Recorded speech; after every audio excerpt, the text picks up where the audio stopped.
আজকে আমাদের বিষয় হচ্ছে যে একজন ভালো মানুষ কিভাবে হওয়া যায়, একটা ভালো পাক সাফ অন্তরের অধিকারী কিভাবে হতে পারে।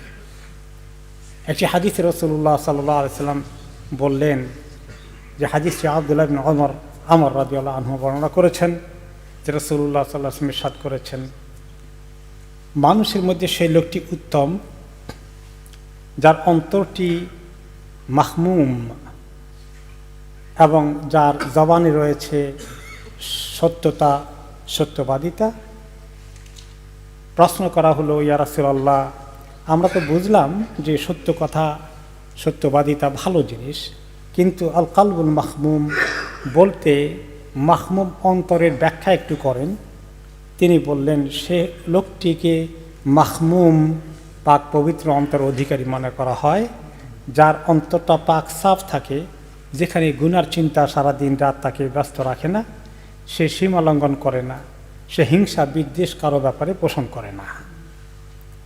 তখন প্রশ্ন করা হলো, ইয়া রাসূলুল্লাহ, যে এইরকম একটা সুন্দর দিল, সাদা দিল, পরিষ্কার পরিচ্ছন্ন অন্তরের অধিকারী কিভাবে হতে পারে? তার কোনো প্রমাণ পাওয়া যায়?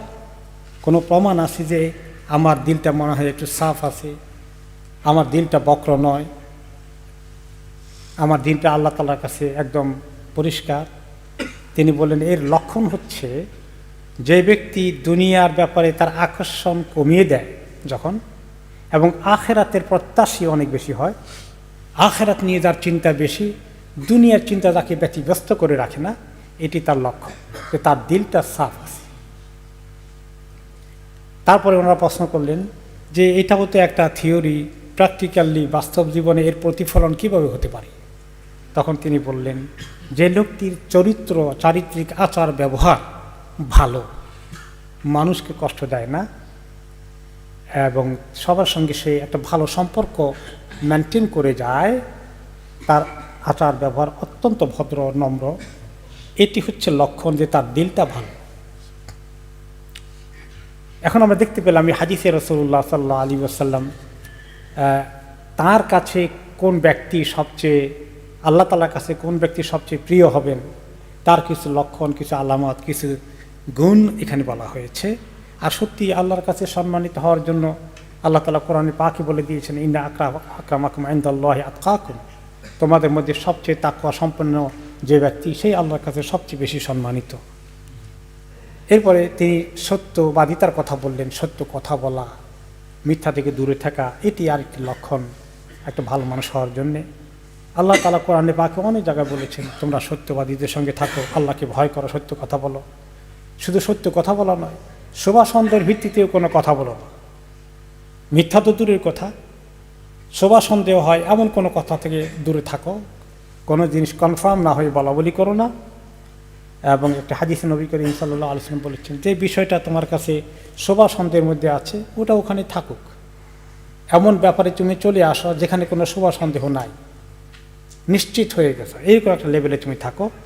আর মনে রেখো, সত্যবাদিতা মানুষকে মনের মধ্যে, অন্তরের মধ্যে ইতমিনান দান করে, আর মিথ্যা মানুষের মধ্যে অনেক ধরনের শোভা সন্দেহ সৃষ্টি করে। আল্লাহ তাআলা বলেছেন, আল্লাহর কাছে যখন কিয়ামতের দিন দেখা হবে, যে ব্যক্তি কালবুন সালিম, একটি সুন্দর পরিষ্কার দিল নিয়ে হাজির হবে, সে ব্যক্তি আল্লাহ তাআলার কাছে আখিরাতে নাজাত পেয়ে যাবে। মিথ্যা মানুষকে কত ক্ষতিগ্রস্ত করে, মিথ্যা মানুষকে গুনার দিকে ঠেলে দেয়, এবং গুনাহ মানুষকে জাহান্নামের দিকে ঠেলে দেয়। একটি লোক মিথ্যা বলতে বলতে মিথ্যাই তার কাছে পছন্দনীয় হয়ে যায়, সে সত্য বলতে তার মধ্যে কষ্ট হয়ে যায়, এবং শেষ পর্যন্ত তার নাম আল্লাহর লিস্টে লেখা হয়ে যায় একটা মিথ্যাবাদী হিসাবে।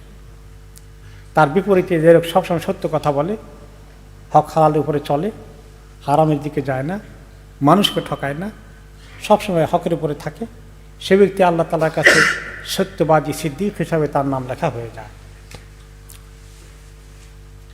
এই জন্য আমাদের অন্তরটা যে কত বড় জিনিস, এই অন্তরটা সাফ রাখা অন্যের ব্যাপারে, হিংসা বিদ্বেষ ইত্যাদি থেকে, এটি অত্যন্ত গুরুত্ব দেওয়া হয়েছে কোরআন এবং হাদিসে। যে দিলটাকে সাফ রাখা, মানুষের ব্যাপারে খামাকা তাদের অকল্যাণ কামনা করা, তাদের ক্ষতি করার চেষ্টা করা, তাদের ব্যাপারে হিংসা বিদ্বেষ পোষণ করা, এগুলো আসলে খুব নাপাক হৃদয়ের লক্ষণ, নাপাক অন্তরের লক্ষণ, অপবিত্র অন্তরের লক্ষণ। আর পাক সাফ অন্তরের লক্ষণ হলো যে মানুষের ব্যাপারে হিংসা বিদ্বেষ পোষণ না করা, তাদের দুশ্মনী না করা। কেউ কারো ক্ষতি করে ফেললে সেটার জন্য বিচার আচার প্রতিশোধ এগুলো তো নিতে হবে, কিন্তু এমনিতেই মানুষের মনে যে অপরের প্রতি হিংসা বিদ্বেষ পোষণ করা, এগুলো অন্তরকে কলুষিত করে দেয়, অন্তরটা সাফ থাকে না। আর এই যে মানুষের সঙ্গে আচার ব্যবহারে অন্তরের ধারণা পরিষ্কার থাকবে, কথাবার্তা আচার ব্যবহারেও অত্যন্ত সুন্দর আচার ব্যবহার করবে। আমরা কে পছন্দ করি না? ওই লোককে, যে লোক সুন্দর করে কথা বলে, সম্মানের সাথে কথা বলে, সবার সঙ্গে ভদ্র আচরণ করে। আমরা কেউ আসি তাকে অপছন্দ করব? কখনোই। তার বিপরীত একটা লোক যদি খামাখাই মানুষকে ভুল বুঝে, মানুষের ব্যাপারে তীব্র সমালোচনা করে, মানুষের পরনিন্দা করে, দুশ্মনী করে খামাখা, এমন লোককে আমরা খারাপ কে বলবো না? তো মানুষের ব্যাপারে আমাদের ধারণা যেরকম হয়, আমাদের নিজেদেরকে সে লেভেলে নিয়ে যেতে হবে যে আমাকে আল্লাহ তাআলা কোন লিস্টে নাম রাখবেন, আমার দিলটাকে কিভাবে পবিত্র রাখবো, এমন কোনো আমল আখলাকে যেন প্রমাণিত না হয় আমার অন্তরটা কলুষিত হয়ে আছে। এবং সেজন্যই নবী করিম সাল্লাল্লাহু আলাইহি ওয়াসাল্লাম অন্তরের দিকে খুব বেশি গুরুত্ব দিয়েছেন। তোমার দিলের অবস্থা তুমি চেক করো।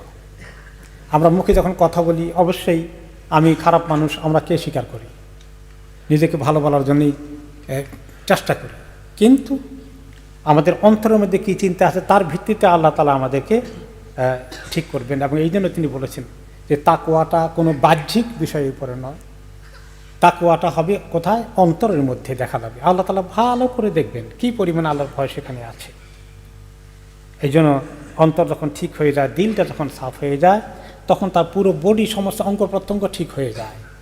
আর অন্তরের মধ্যে যখন বক্রতা থাকে, হিংসা বিদ্বেষ থাকে, দুশ্মনী থাকে, পরশ্রী কাতরতা থাকে, এই সমস্ত কিছু তার চোখে মুখে অঙ্গ প্রত্যঙ্গে প্রতিফলিত হয়ে যায়। আমাদের মধ্যে অনেক সময়ই আমি একটা ভালো জিনিস পেলাম না, আরেকজনে পেয়ে গেছে, অটোমেটিক্যালি ন্যাচারালি একটুখানি মনের ভিতরে হিংসা চলে আসে। কিন্তু এটার থেকে পার হয়ে আমি মনে করতে হবে যে আল্লাহ তাআলার ফয়সালা, আল্লাহ তাকে দিয়েছেন, কিসমতে তার জন্য লেখা হয়েছে, আমার কিসমতে কেন লেখা হলো না? এই ব্যাপারে আল্লাহর বিরুদ্ধে আমরা অভিযোগ করতে পারবো? আল্লাহ আমাকে দিবেন না, তাকে বরাদ্দ করে দিয়েছেন। সেখানেই থেমে যাওয়া, যে ফয়সালাটা তো আল্লাহর কাছ থেকে এসেছে। আমি যদি আপত্তি করি সে এত ভালো হয় কেন, তার ছেলে মেয়ে এত ভালো কেমনে হলো, আমারগুলো তো হয় না, তাহলে আমরা আল্লাহর কাছেই দরখাস্ত দিতে হবে, অভিযোগ করে তো লাভ নেই। তাহলে এটা আমার জন্য আরও ক্ষতির কারণ হয়ে যায়, মানে অন্তরটাকে কলুষিত করে দিবে, আমার অঙ্গ প্রত্যঙ্গের মধ্যে সেগুলো প্রতিফলিত হবে। তারপরে যখন বলা হলো যে যেই ব্যক্তি এরকম সুন্দর অন্তরের অধিকারী হবে, তাকে আল্লাহ দুনিয়ার আকর্ষণ, টাকা পয়সা, বাড়ি গাড়ি এগুলোর দিকে মন কমিয়ে দিকে জান্নাতের ঘরের দিকে তার মনোযোগ চলে যাবে। আর যেই ব্যক্তি শুধু দুনিয়ার ঝামেলা পরে ঝামেলা, বাড়ির পরে বাড়ি, এই একটা পরে আরেকটা, এই দিকেই তার রাত দিন ব্যস্ততা আছে, তার জান্নাতের জন্য আমল করার কোনো না চিন্তা করার সময় আছে, না কোনো কাজ করার সময় আছে। তার ভালো মানুষের লক্ষণ হচ্ছে সে আখিরাতমুখী বেশি হবে, দুনিয়ার ঝামেলাতে সে নিজেকে কম ঢোকানোর চেষ্টা করবে। সর্বশেষ হাদিসে বলা হলো যে যে ব্যক্তির আচার ব্যবহার ভালো, সে ব্যক্তি হয়ে গেছে। এই যখন জিজ্ঞেস করা হলো কোন আমল জান্নাতে বেশি করে নিয়ে যাবে আমাদেরকে ইয়া রাসূলুল্লাহ, তিনি বললেন সেটা যে আল্লাহকে ভয় করা এবং উত্তম ভালো আচার ব্যবহারের অধিকারী হওয়া। আচার ব্যবহার মানুষের সঙ্গে সুন্দরভাবে করা আর আল্লাহর ভয় করা, এই দুটো আমল বেশি করে মানুষকে জান্নাতে নিয়ে যাবে। আমরা অনেকেই ইবাদত করে জান্নাতে যাব, অবশ্যই ইবাদত করতে হবে, কিন্তু শুধু ইবাদত করে যদি যাই কিন্তু মানুষের সঙ্গে খারাপ ব্যবহার করি, তাহলে জান্নাত অনেক দূরে চলে যাবে। এই ব্যাপারে একটা হাদিস ওনাকে বলা হলো ইয়া রাসূলুল্লাহ, ওই মহিলাটা, একজন মহিলার কথা বলা হলো, এত নফল নামাজ নফল রোজা করে, এত দান খয়রাত সাদাকা করে, কিন্তু একটা সমস্যা হলো তার প্রতিবেশীগুলো তার জবানের কষ্ট থেকে কেউ নিরাপদ থাকতে পারে না, যা তা মানুষের সঙ্গে দুর্ব্যবহার করে, অথচ এত নামাজ পড়ে, এত রোজা করে, এত নফল ইবাদত করে। তিনি বলেন এই মহিলা নিশ্চিত জাহান্নামী।